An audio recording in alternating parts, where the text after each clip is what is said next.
Hello guys, ये है episode 9 खूबसूरत मोहब्बत का। तो चलिए शुरू करते हैं। तो सुभाष जी कहते हैं सेठ जी से कि सेठ जी माफ कर दीजिए, वो बच्ची है, गलती हो गई उससे।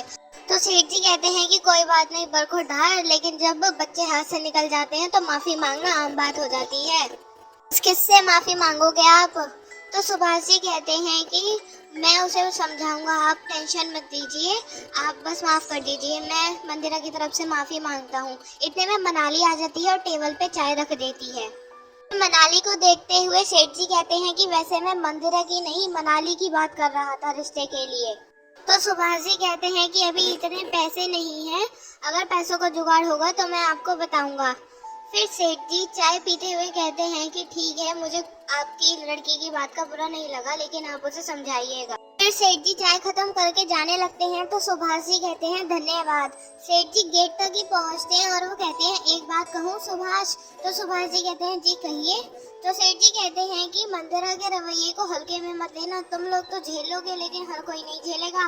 वो लड़की है, उसमें थोड़ी नम्रता, लड़की बड़ी हो गई है, उसको थोड़ा ढंग से पेश आना सिखाओ, कल को जब रिश्ते की बात आएगी तो आपको दिक्कत हो सकती है। फिर सुभाष जी हल्का सा मुस्कुरा के हाँ में सिर हिला देते हैं और सेठ जी चले जाते हैं। सेठ जी की इन बातों से सुभाष जी बहुत गहरी सोच में पड़ जाते हैं। वहीं दूसरी साइड मनन अपनी कार से उतरता है और उसके पीछे रवि, मोनू, जीतू, रॉकी भी उतरते हैं। मनन अपने सनग्लासेस उतारकर एक बिल्डिंग को देखने लगता है। वो बिल्डिंग मनन की ही होती है। वो मनन का ऑफिस होता है जिसमें वो डायमंड का बिजनेस करता है और वहाँ पर सब तरह के डायमंड्स होते हैं और वो उन्हें सेल करता है। फिर वो बिल्डिंग के अंदर जाता है तो उसे देखकर सब लोग खड़े हो जाते हैं क्योंकि वो वहाँ का बॉस होता है। फिर वो एक लड़के से कहता है कि रागिनी कहाँ है? तो वो लड़का कहता है कि मैं बुलाकर लाता हूँ। फिर वो रागिनी को बुलाने चला जाता है। रागिनी मनन का नाम सुनकर बहुत खुश हो जाती है और जाने लगती है। रागिनी देखती है कि उसे सब लोग घूर रहे हैं तो वो इशारे से सबको बैठने के लिए कहती है और मनन के ऑफिस में जाके कहती है मैं आई कम इन सर। तो मनन की आंखें बंद होती है। वो कहता है रागिनी वहीं खड़े होकर बड़े प्यार से मनन को देख रही होती है। मनन आंखों बंद में कहता है कि अगर तुम्हारा देखना हो गया हो तो अब कुछ काम की बात कर लें। फिर रागिनी कहती है जी सर, अभी काम की बात करती हूँ। फिर उसे कुछ फाइल्स वगैरह देती है कि एक ये प्रोजेक्ट है, एक ये प्रोजेक्ट है। फिर रागिनी मनन से कहती है कि सर आप कुछ लेंगे, ठंडा चाय कॉफी? तो मनन कहता है कोई जरूरत नहीं है, अब तुम जाके अपना काम करो। रागिनी तो ऐसे खड़ी रहती है जैसे उसने कुछ सुना ही नहीं होता है। फिर मनन उसे देखता है कि रागिनी अभी तक गई नहीं है तो मनन उससे कहता है क्या देख रही हो तुम इतनी देर से? रागिनी कोई जवाब नहीं देती है। फिर मनन उसकी साइड बढ़ने लगता है तो रागिनी डर जाती है। मनन कहता है तुम यहाँ क्यों खड़ी हो, जाती क्यों नहीं हो? तो रागिनी कहती है कि सर आप बहुत हैंडसम लग रहे हैं। तो मनन उसकी बात सुन के कहता है ओ रियली, अगर तुम कहो तो मैं अपना फोटो फ्रेम बनवा लूं। तुम सोते उठते नहाते जागते खाना खाते समय मेरी ही फोटो लेना, बल्कि बाथरूम में भी जाओ तो मेरी फोटो ही लेके जाना, पैसे मैं दे देता हूँ फोटो बनवाने के, बताओ। इतना सुनकर रागिनी के चेहरे की स्माइल चली जाती है और वो वहाँ से भाग जाती है। फिर मनन अपनी कुर्सी पे बैठ जाता है। उसे एक कॉल आती है। वो देखता है कि अंश की कॉल है तो अंश दूसरी साइड से गालियां देना शुरू करता है।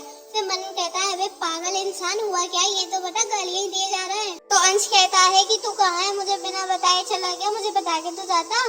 तो मनन कहता है कि और कहाँ हूँ, ऑफिस में हूँ। तो अंश कहता है कि अबे बैल बुद्धि, मुझे बता के तो जाता एक बार। तो मनन कहता है ऐसा क्या हो गया, मैं ऑफिस ही तो आया हूँ।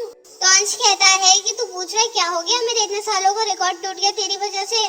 तो मनन कंफ्यूज होकर कहता है रिकॉर्ड? कैसा रिकॉर्ड तेरा? फिर अंश को रियलाइज होता है कि उसने क्या कह दिया है। फिर वो कहता है कुछ नहीं, तू ये बता तू घर कब आएगा? मनन कहता है कि पहले तू बता कौन सा रिकॉर्ड? तो अंश कहता है कि कुछ नहीं यार, तू मुझे डांटेगा बहुत। तो मनन कहता है नहीं डांटूंगा, बता। तो अंश कहता है पक्का? तो मनन झल्लाते हुए कहता है हाँ हाँ पक्का, अब जल्दी बता। तो अंश कहता है कि जब तू सुबह शाम मेरे पास होता था तो मैं तुझसे पहले सो जाता था, इसलिए मैं तुझसे जल्दी उठ जाता था और तू सोता रहता था, तो मैं तुझे सोता देखकर तेरी पप्पी ले लिया करता था। इतना सुनकर मनन तो जैसे पागल ही हो जाता है। फिर वो गुस्से में कहता है कि मैं घर पर आ रहा हूँ और तुझे अब एक हॉट वाली किसी दूंगा, तू ये सब करता था मेरे साथ, तुझे क्या लगता है मैं लड़की? इतना कहकर वो फोन रख देता है और घर की तरफ गाड़ी दौड़ा देता है। ये सब सुनकर अंश को बहुत हंसी आती है और वो हंसने लगता है।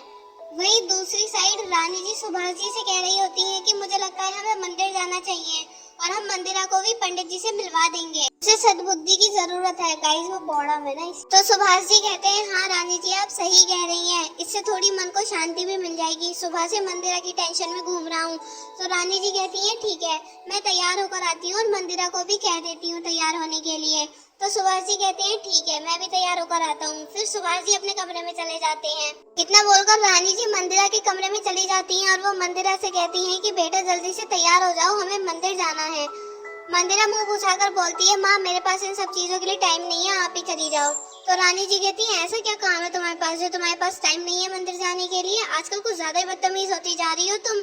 जल्दी से तैयार हो जाओ, फिर मुझे भी तैयार होना है। इतना बोलकर रानी जी अपने कमरे में तैयार होने के लिए चली जाती है। फिर कुछ देर बाद वो तीनों हॉल में आ जाते हैं। सुभाष जी चलने का इशारा करते हैं तो रानी जी मंदिरा से कहती हैं कि वो लड़की कहाँ है? तो मंदिरा कहती है मुझे क्या पता, होगी किसी कोने में पड़ी हुई। तो रानी जी उससे कहती है कि जाओ उससे जाके कह दे हम मंदिर जा रहे हैं, घर की सफाई कर लेगी और खाना बना के रख लेगी। मंदिरा मनाली के कमरे में जाती है और उससे कहती है कि सुनो हम मंदिर जा रहे हैं, माँ ने कहा है तुम घर का ध्यान रखना, लॉक कर लेना और सफाई कर लेना घर की। फिर उन सब के जाने के बाद मनाली घर की सफाई करने लगती है। उधर दूसरी साइड मनन अपनी गाड़ी सड़क पर आ रहा होता है। वो घर पहुंचता है और अंश की तरफ दौड़ता है और अंश टीवी पे कार्टून देख रहा होता है। गाइस आपको क्या लगता है मनन क्या करेगा? मुझे कमेंट करके जरूर बताना। तो इसी के साथ हमारा एपिसोड 9 खत्म होता है। आपको कैसा लगा हमें कमेंट करके जरूर बताना। लाइक और शेयर करना मत भूलना और अगर आप चैनल पे नए हैं तो सब्सक्राइब जरूर करना।